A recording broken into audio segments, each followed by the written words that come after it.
प्रिय शिष्यों, साधकों, बहुत बहुत आशीर्वाद। आप मुझसे मिलते हो, मुझे प्रसन्नता होती है। और मैंने देखा है कि आप हमेशा अपने से ज़्यादा अपने बच्चों के बारे में बहुत बात करते हो। तो मैंने सोचा क्यों नहीं आज इसी विषय पर बोलूं कि बच्चों का माता पिता और संतान का संबंध कैसा होना चाहिए। आप गृहस्थी हो, पुत्र हैं, पौत्र हैं, गृहस्थ धर्म का संचालन करना और संतान को उचित लालन पोषण प्रदान करना प्रत्येक गृहस्थ का कर्तव्य भी है। तो सबसे पहले एक महत्वपूर्ण बात कह दूं कि संसार में केवल गुरु और पिता ही, गुरु अपने शिष्य को और पिता अपने पुत्र को अपने से आगे बढ़ता हुआ देखकर प्रसन्न होते हैं। आपका बच्चा आपसे आगे बढ़ जाएगा तो आपको खुशी होगी। इसमें आपको हार नहीं, जीत का अनुभव होगा कि देखो मेरी संतान ने मुझसे ज़्यादा प्रगति की है। यही भाव गुरु का भी रहता है कि उसका शिष्य जब विशिष्ट ऊंचाइयों को छूता है, अपने क्षेत्र में उत्तम स्थान प्राप्त करता है, तो गुरु का सीना गर्व से भर जाता है। क्योंकि न तो पिता अपने पुत्र को अपना अधीन बनाना चाहता है, दास बनाना चाहता है, और न ही गुरु भी अपने शिष्य को अधीन या दास बनाना चाहते हैं। एक दार्शनिक ने एक जगह बहुत विचित्र बात लिखी। विचित्र बात क्या थी कि मनुष्य की सोच क्या है। उसने कहा कि वो सोचते हैं कि संसार का सर्वश्रेष्ठ बच्चा उनके माता पिता को मिला है और संसार में सबसे कठिन बच्चा मुझे मिला है। आप सोचते हो कि अरे भाई, संसार में सबसे कठिन बच्चा तो मुझे ही मिला है। इसलिए आप जब भी मुझसे मिलते हो तो संतान के बारे में बहुत बातें करते हो, और स्वाभाविक भी है क्योंकि उपनिषद में भी 3 एषणाओं का वर्णन आया है जिसके कारण ये संसार चल रहा है। पुत्रेषणा, वित्तेषणा, लोकेषणा। तो इन तीनों का अर्थ क्या है? पुत्रेषणा, हमें अच्छी संतान प्राप्त हो, संतान उन्नति करे। दूसरी वित्तेषणा, हम संसार में खूब धन संपत्ति अर्जित करें। और तीसरी लोकेषणा, अर्थात इस संसार में हमें यश प्राप्त हो। और इस कारण माता पिता जो बच्चों का लालन पोषण करते हैं, आप भी अपनी संतान के साथ व्यवहार करते हो, तो कभी ये मत समझना कि आपकी संतान ही सबसे कठिन है। आप क्या चाहते हो? आप यही चाहते हो ना, आपके बच्चे जीवन में सफल हों, वे उन ऊंचाइयों को छुएं जहां पहुंचने का वे सोचते हैं। लेकिन अब बच्चों के लालन पोषण की कोई गाइड बुक तो है नहीं, कोई फिक्स फॉर्मूला तो है नहीं कि हम इस गाइड बुक के अनुसार अपने बच्चों को सुपर सक्सेसफुल बना दें। ऐसा ज्ञान है वैसे, और यह भी है कि शायद उस ज्ञान की आपको जानकारी नहीं है।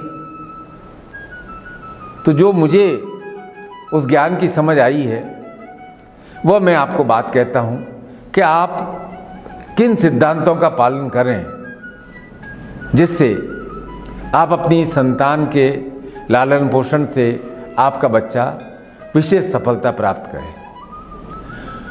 तो सबसे पहली बात बहुत इम्पॉर्टेंट है, आप अपने बच्चों को केवल बच्चा नहीं समझें। आप कहोगे ये क्या विचित्र बात है, बच्चे को बच्चा नहीं समझे तो क्या समझेंगे? देखो, बच्चा छोटा होता है, ढंग से बोल नहीं पाता है, उस समय भी उसके मन में इच्छा भाव भी होता है, अनिच्छा भाव भी होता है। वो केवल गुड़िया तो होता नहीं है। इसलिए बच्चे की इच्छा का सम्मान करना चाहिए। अरे भाई बच्चा छोटा है, माँ की गोद में थोड़ी देर और रहना चाहता है, रहने दो। अच्छा बच्चा दूध नहीं पी रहा है तो क्या जबरदस्ती करेंगे?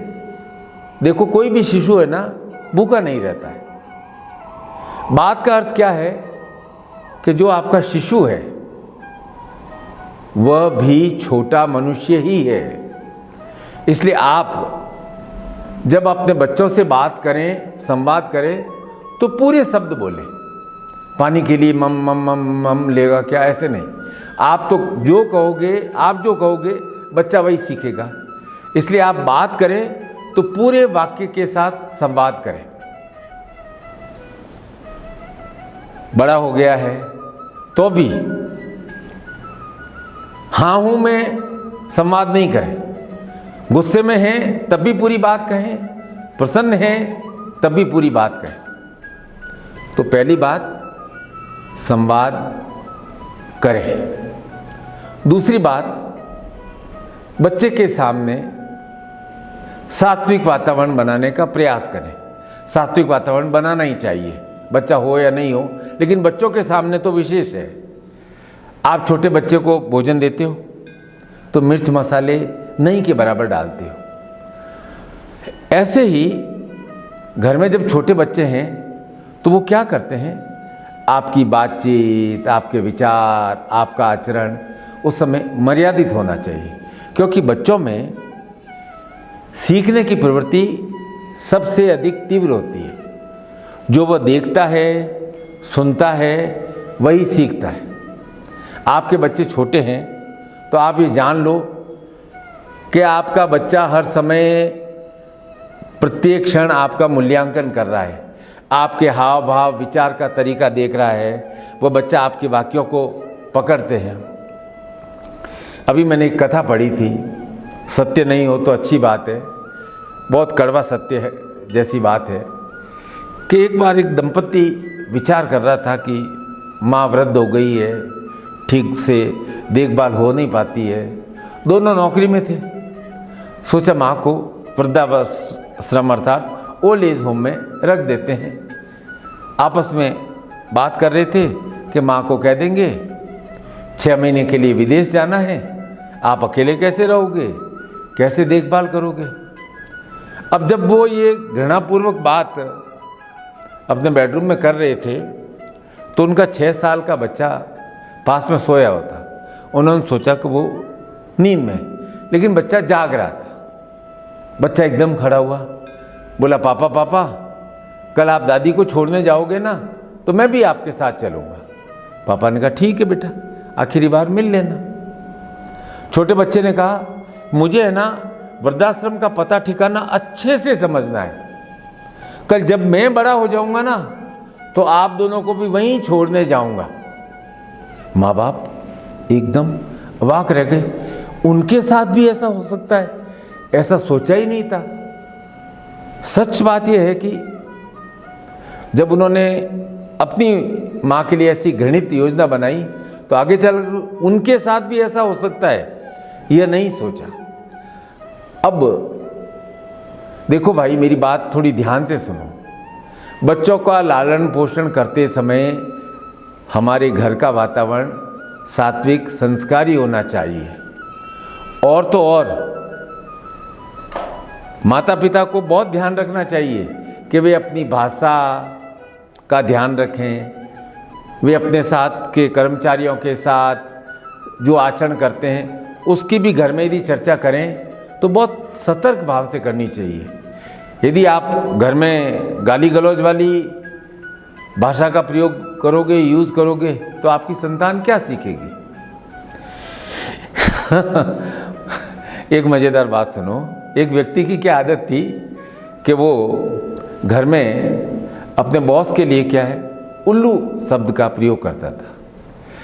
घर आता रोज़ बोलता आज उस उल्लू ने ऐसा किया, आज उस उल्लू ने ऐसा किया। एक दिन क्या हुआ, उसने अपने बॉस को घर में डिनर के लिए निमंत्रण दिया। उस दिन घर में बहुत व्यस्त था, फिर बार बार कह रहा अरे उल्लू उस समय आ जाएगा, उल्लू उस समय आ जाएगा, उल्लू आए तो ऐसे परोसना, उल्लू आए तो ऐसे करना।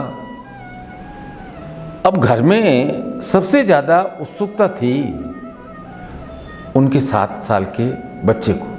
वो देखना चाहता था उल्लू दिखता कैसा है। अब शाम को बॉस आए, बहुत अवगत की दंपति ने। बॉस ने बहुत कहा, अरे वाह बहुत अच्छा खाना बनाया है। अब बच्चा बहुत परेशान हो गया। वो बार बार उसको, बॉस को टुकुर टुकुर करके देख रहा था। बॉस ने पूछा, क्या बात है, क्या देख रहे हो? तो लड़के ने भोलेपन में कहा, आप उड़ोगे कब? बॉस ने कहा, मैं क्यों उड़ूंगा? बच्चे ने कहा कि आप उल्लू हो ना, मेरे टीचर ने कहा है उल्लू एक पक्षी होता है जो उड़ता है। आ गई बात समझ में? आगे बताने की आवश्यकता नहीं है। खैर, तीसरी महत्वपूर्ण बात, बच्चों को असफल होने की भी छूट दो। थोड़ी बात आपको अटपटी लग रही है ना, ध्यान से मेरी बात समझना। ऐसा है कि बच्चे का मन एकदम दर्पण की तरह स्वच्छ होता है, 5 साल का हो या 10 साल का हो या 15 साल का हो, और उसके मन के दर्पण को धूमिल धुंधला उसके माता पिता ही करते हैं। वे क्या करते हैं, बच्चे के मन पर बहुत प्रेशर डालते हैं। देख बेटा, परीक्षा में प्रथम आना है, 90% से ऊपर लाने हैं, रोज रोज यही कहोगे तो बच्चा टेंशन में आ जाता है। अब टेंशन से तो कोई सफल हो ही नहीं सकता है। आप चाहते हो आपका बच्चा सफल हो, तो आप परिणाम के बारे में मत सोचो। आप उसके लिए जो प्रोसेस करना है उस पर ध्यान दो। यदि उसके मैथ्स में कम नंबर आए हैं तो ये जानो क्यों आए हैं, साइंस में आए हैं तो क्यों आए हैं, आर्ट्स में किसी सब्जेक्ट में आए तो क्यों आए हैं, सुधार की कहाँ आवश्यकता है। यदि ऐसा है तो कैसे सुधार करें। बच्चे को डांटने फटकारने से सुधार नहीं हो सकता है, कम नंबर लाने पर ताने मारने से सुधार नहीं हो सकता है। ध्यान से सुनना मेरी बात। बच्चों को बड़ा करना और माली द्वारा देखभाल करना एक जैसा है। आपने कभी किसी मालिक को, गुलाब के पौधे को कम फूल देने पर डांटते फटकारते देखा है क्या? माली क्या करता है, उस कारण की छानबीन करता है कि भाई क्यों फूल कम आ रहे हैं, पौधा कमज़ोर है तो इसका उपाय कैसे किया जाए, उसे कोई कीटनाशक दिया जाए, कितना दिया जाए, उसे धूप छांव कितनी दी जाए, खाद कैसे दिया जाए, कितना दिया जाए। हल्ला नहीं मचाता है कि फूल कम क्यों आए, फूल कम क्यों आए। तो बच्चों को बड़ा करते समय माँ बाप का सबसे बड़ा कार्य है कि आप अपने बच्चों को धैर्यवान बनाएं। जिसमें धीरज है वही सफल होता है। आपकी समस्या क्या है कि आप सफलता और असफलता को अलग अलग करके देखते हो। आप चाहते हो कि आपका बच्चा हमेशा टॉप करे, सब उसकी वाहवाही करें। मूल बात यह है कि आपकी इस अपेक्षा में ही दोष है। अरे भाई, सफलता असफलता से अलग नहीं होती है। जैसे एक संतुलित थाली में हम मीठा नमकीन दोनों होता है, उसी प्रकार सफलता और असफलता, असफलता के बिना सफलता नहीं मिल सकती है। इस बात को भी आप अपने जीवन में गांठ बांध दो, आपको भी असफलता के बिना सफलता नहीं मिल सकती है। ज़्यादातर माँ बाप बच्चों को बड़ा करते समय उसे असफलता के अ से आगे देखते ही नहीं। आप चाहते हो कि आपका बच्चा आत्मविश्वासी बने, कॉन्फिडेंट बने, तो भाई कभी कभी वो हारेगा, कभी कभी वो पराजित होगा, इसकी भी आपको छूट देनी पड़ेगी। आप जिस प्रकार के समाज में रह रहे हो उस समय को देखो और आप समझो कि आप क्या करना चाहते हो। आप बच्चे की बुद्धिमत्ता को, आर्टिफिशियल इंटेलिजेंस जो आया है अब, मशीनी बुद्धिमत्ता, हर बात का जवाब गूगल दे देता है। अरे भाई, उसके भरोसे रहना है, या बच्चे को कुछ आगे बढ़ने के लिए ज्ञान सीखना है, नए प्रयोग करने हैं, कुछ भी नया प्रयोग करते हैं तो निश्चित रूप से पराजित होने का भय भी होता है, गलत करने का भय भी होता है। अब यदि आप हर समय बच्चे को असफलता से दूर रहने की शिक्षा देते रहोगे तो आपका बच्चा कुछ भी नया सीखने में घबराएगा। मुझे बताओ, बिना नए ज्ञान को अर्जित किए बच्चे का चतुर्मुखी विकास कैसे होगा? चौथी बात, बच्चों के पीछे रहो।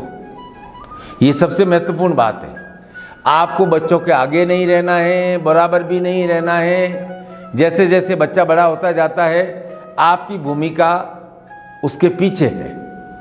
उसे गलतियां करने की भी छूट देनी है और गिरने पर संभालना भी, लेकिन रहना उसके पीछे, क्योंकि अपने युद्ध में उसे अकेले खड़े रहना है, उसे अकेले लड़ना है। उसके बदले आप खड़े नहीं हो सकते हो, वो आपका स्थान नहीं है। आपका स्थान है आप उसे उड़ने की छूट दो।